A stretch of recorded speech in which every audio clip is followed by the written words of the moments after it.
I am not sorry for something I didn't do, and I am not sorry for the things I did do. In the quiet suburbs of Riverview, Florida, a single night changed everything. O'Neill, who is accused of killing his girlfriend and their 9-year-old daughter in 2018, is also accused of trying to kill their son. That boy, now just 11 years old, is the star witness in this case. March 18th, 2018.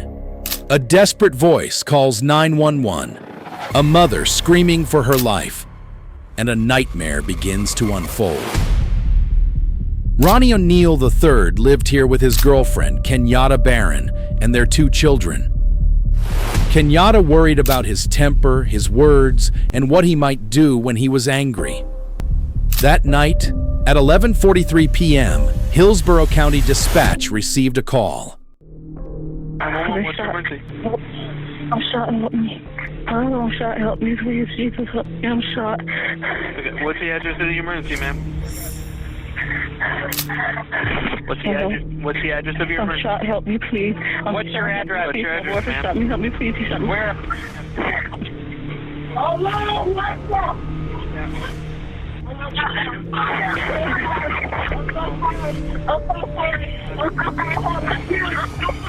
Ma'am, hello, ma'am.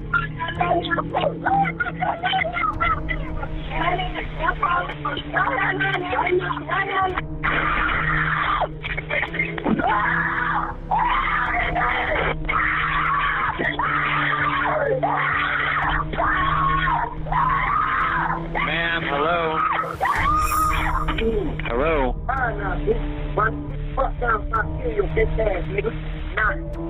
A woman was screaming. In the background, a man's voice, loud, commanding, shouted words of religion and judgment. And then, nothing. O'Neill is accused of killing Kenyatta Barron, the mother of his children, his 9-year-old disabled daughter, Ronivia, and attempting to murder little Ronnie Jr. They say he then set the house on fire. In fact, jurors today heard from first responders and a fire investigator who said the fire was no accident. It was intentionally set. When first responders arrived, the house was in flames. Smoke poured into the night sky. Outside, Kenyatta Barron lay wounded, fighting for her life. Inside, a child's scream echoed from the fire. What they found inside would haunt even the most seasoned among them. Ronnie's daughter, gone.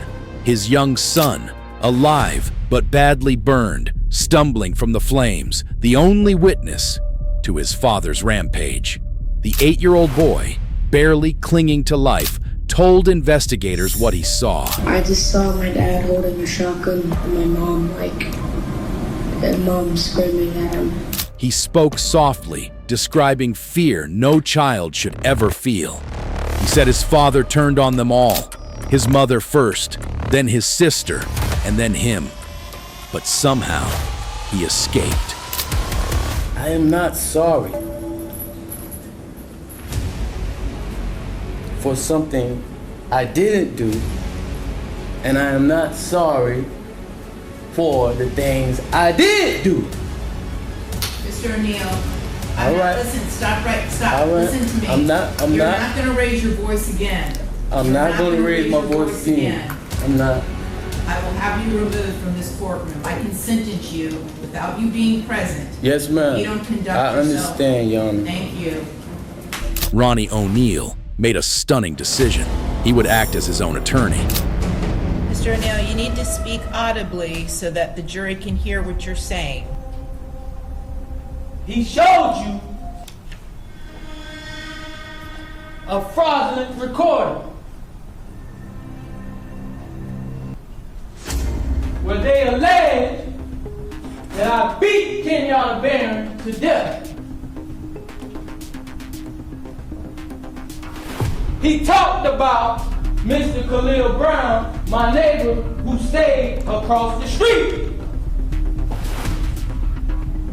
But if Mr. Khalil Brown was a help to them proving me guilty beyond a reasonable doubt, they would have called Mr. Khalil Brown. But I called Mr. Khalil Brown to be a witness for me. And I didn't ask him to lie about one thing that he saw that night. Ronnie raised his voice, shouted his innocence, claimed a government conspiracy. That we are under some of the most vicious,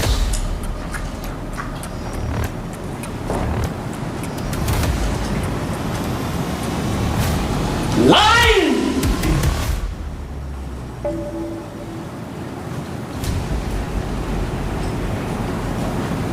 fabricating, fictitious government you ever seen.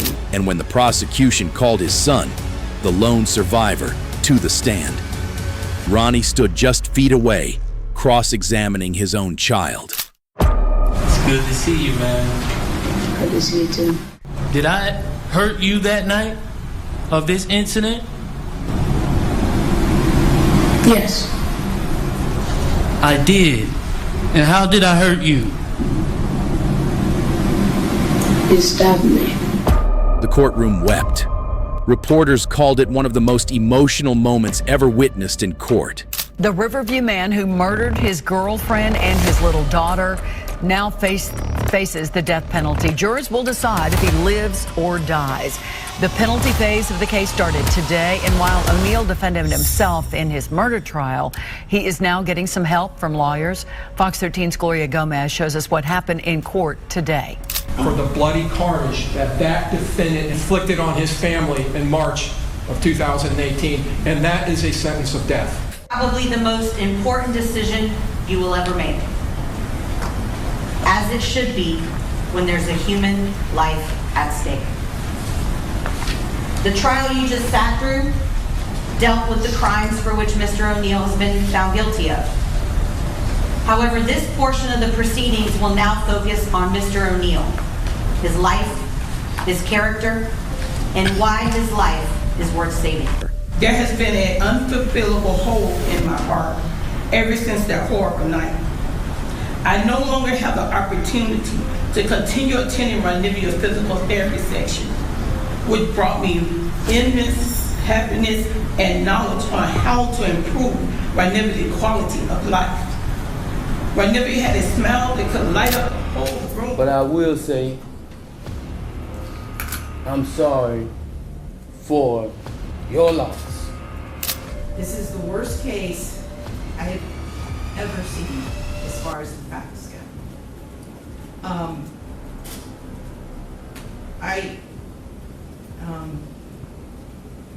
When the person from fire department, when he testified, and when he said that he retrieved the body of Ronivia O'Neal from the home, and all he could do was sob.